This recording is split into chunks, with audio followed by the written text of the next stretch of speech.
Sing sapa nandur, bakal ngunduh, adalah filosofi Jawa yang mengajarkan tentang hubungan sebab akibat dalam kehidupan kita. Pesan filosofi ini mengingatkan kita bahwa apa yang kita tanam hari ini, akan kita tuai hasilnya di masa depan. Kita harus menanam biji-biji kebaikan dan harapan dengan penuh perhatian, agar hasil yang kita dapatkan kelak akan melimpah.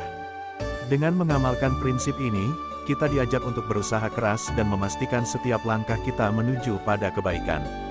Marilah kita terapkan filosofi, sing sapa nandur, bakal munduh, sebagai panduan hidup, untuk kemajuan diri dan masyarakat.